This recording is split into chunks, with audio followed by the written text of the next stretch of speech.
सूत जी बोले, हे ऋषियों, पूर्व काल में जब कल्पों का नाश हो गया और उसके बाद में पुनः इस कल्प का प्रादुर्भाव हुआ, तब 6 कुलीन मुनियों ने सृष्टि के आरंभ होने पर विचार किया कि सब सबसे परे हैं या नहीं।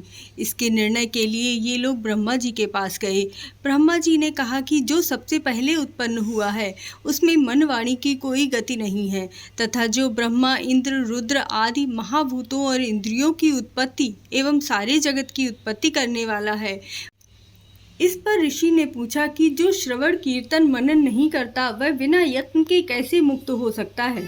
कृपा कर यह भी बताइए। लिंगेश्वर परिचय। सूत जी बोले, हे ऋषियों, आपके प्रश्न के अनुसार यदि पुरुष श्रवण कीर्तन मनन न करे और शिवलिंग की स्थापना कर पूजन करे तो वह संसार सागर से तर जाएगा। मैंने श्री गुरुमुख से सुना है कि शिवजी ब्रह्म स्वरूप निष्फल, कला रहित तथा कला सहित हैं। सनत कुमार व्यास संवाद। मुनियों ने पूछा कि ब्रह्मा जी, श्रवण, मनन और कीर्तन क्या है, कैसे किए जाते हैं?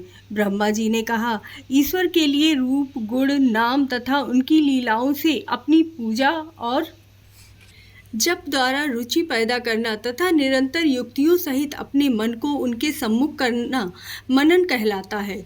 परम ब्रह्म महादेव जी अथवा शंभु भगवान के नामों का बराबर उच्चारण करना या जाप करना ही कीर्तन है, तथा दृढ़ता से भगवत संबंधी शब्दों का कानों से श्रवण करना ही श्रवण है।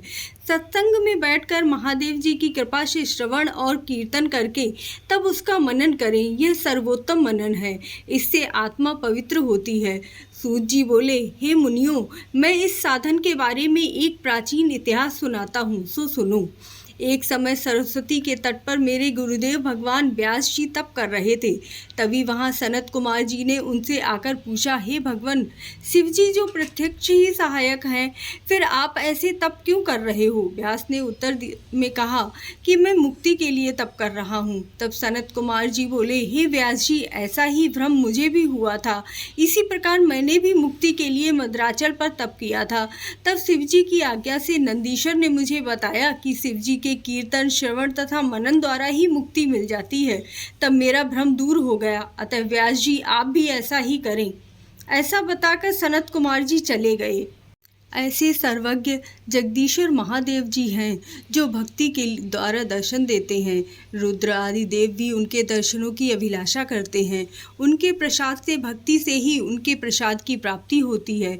जिस प्रकार बीज से अंकुर और अंकुर से बीज की उत्पत्ति होती है।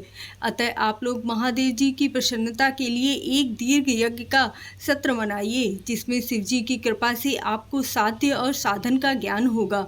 मुनियों ने पूछा, हे भगवान, यह साध्य और साधन क्या है? ब्रह्मा जी ने कहा कि साध्य शिवपद है और साधन उनकी सेवा करना है। वेद विधि से उनका आराधना करने पर उनकी प्राप्ति होती है। जो जैसा करता है उसे वैसा ही फल मिलता है। कान से सुनना, वचन से कहना तथा मन से मनन करना भी एक महान साधन है, क्योंकि वे महेश्वर सर्वथा ही सुनने, कीर्तन करने तथा मनन करने योग्य हैं। अतः साध्य तक पहुँचने के लिए साधन पर जुट जाना चाहिए। गुरु के द्वारा शिव योग को प्राप्त करें। पहले कुछ क्लेश अवश्य आ सकता है, परंतु बाद में परमानंद की प्राप्ति हो। सूत जी बोले, हे ऋषियों, पूर्व काल में जब कल्पों का नाश हो गया और उसके बाद में पुनः इस कल्प का प्रादुर्भाव हुआ, तब 6 कुलीन मुनियों ने सृष्टि के आरंभ होने पर विचार किया कि सब सबसे परे हैं या नहीं। इसके निर्णय के लिए ये लोग ब्रह्मा जी के पास गए। ब्रह्मा जी ने कहा कि जो सबसे पहले उत्पन्न हुआ है उसमें मन वाणी की कोई गति नहीं है, तथा जो ब्रह्मा, इंद्र, रुद्र आदि महाभूतों और इंद्रियों की उत्पत्ति एवं सारे जगत की उत्पत्ति करने वाला है, वही सबसे परे है। लिंगेश्वर परिचय। सूत जी बोले, हे ऋषियों, आपके प्रश्न के अनुसार यदि पुरुष श्रवण कीर्तन मनन न करे और शिवलिंग की स्थापना कर पूजन करे तो वह संसार सागर से तर जाएगा। मैंने श्री गुरुमुख से सुना है कि शिवजी ब्रह्म स्वरूप निष्फल, कला रहित और काल सहित हैं। इस निष्फल में निरंकार लिंग की प्रधानता है। वह सभी कलाओं से युक्त हैं और साकार निराकार से ही शिवजी ब्रह्म संज्ञक भी हैं। अतः लोग शिव के साकार तथा निराकार दोनों रूपों को पूजते हैं। प्राचीन समय में ब्रह्मा विष्णु के विवाद में उन्होंने शिवलिंग को प्रकट हो दर्शन दिया था, तभी से शिव का निष्फल लिंग जगत में पूज्य हो गया है। इससे कल्याण, भोग और मोक्ष की प्राप्ति होती है। ब्रह्मा और विष्णु का विवाद। नंदकेश्वर बोले, पूर्व समय में भगवान विष्णु अपने पार्षदों के साथ लक्ष्मी जी सहित शेष शैया पर शयन कर रहे थे। तभी ब्रह्मा जी वहां स्वयं ही जा पहुंचे और विष्णु को पुत्र संबोधन करके पूछा, हे पुत्र, तू कौन है? उठ, तू मुझे देख, मैं तेरा ईश्वर यहाँ आया हूँ। विष्णु यह सुनकर क्रोध को दबाते हुए उनसे बोले, हे पुत्र, तुम्हारा कल्याण हो, आओ बैठो, मैं तुम्हारा पिता हूँ। कहो, तुम्हारा मुख टेढ़ा क्यों हो गया है? ब्रह्मा जी बोले, समय के फेर से तुझे अभिमान हो गया है। हे पुत्र, मैं तुम्हारा रक्षक हूँ, इस समस्त जगत का पितामह हूँ। विष्णु बोले, अरे चोर, तू अपना बड़प्पन क्यों दिखाता है? सारा जगत तो मुझ में निवास करता है। तू मेरी ही नाभि कमल से पैदा हुआ और मुझसे ऐसी बातें कर रहा है।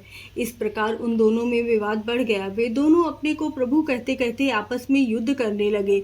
उनके वाहन भी आपस में लड़ने लगे।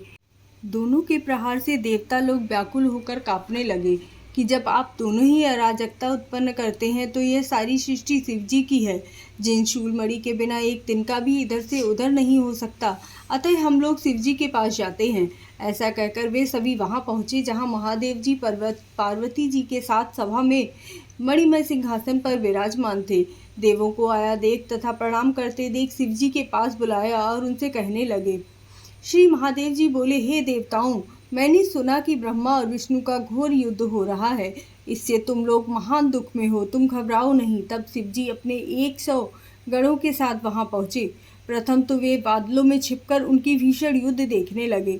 वे परस्पर एक दूसरे के वध की इच्छा से माहेश्वर तथा पाशुपत अस्त्रों का प्रयोग कर रहे थे, जिनका प्रयोग करने पर त्रिलोक्य भस्म हो जाता है। इस प्रलय के वातावरण को देख निष्फल शिव दोनों के बीच में जाकर एक तेजोमय अग्नि के समान चमकते हुए स्तंभ के रूप में प्रकट हुए। फिर तो उस महातेज वाले स्तंभ को देख दोनों विस्मय में पड़ गए। अस्त्र शस्त्र सभी शांत पड़ गए। दोनों बोले, यह इंद्रियातीत अग्नि स्वरूप स्तंभ क्या है? हमें इसका पता लगाना चाहिए। यह सोचकर दोनों वीर शीघ्रता से चल पड़े। विष्णु जी शूकर का रूप धारण करके पाताल में बहुत दूर तक गए और ब्रह्मा जी हंस का रूप बनाकर ऊपर आकाश में गए, परंतु दोनों को उस प्रकाशमय लिंग स्वरूप का छोर नहीं मिला। आकाश में एक केतकी का फूल ब्रह्मा जी ने देखा और उसे तोड़ कर ले आए। उन्हें यह निश्चय हो गया कि मैंने स्तंभ का छोर पा लिया है। वे केतकी के फूल को लेकर विष्णु के पास लौट आए। विष्णु भगवान ने उनके पैर पकड़ लिए। ब्रह्मा जी के इस छल को जानकर शिव जी उसी क्षण प्रकट हुए। विष्णु भगवान ने उनके चरण पकड़कर प्रणाम किया। विष्णु की इस महानता से भगवान शिव बहुत प्रसन्न हुए। उनकी प्रसन्न होकर उनकी सत्यवादिता की प्रशंसा की और अपनी समता प्रदान की।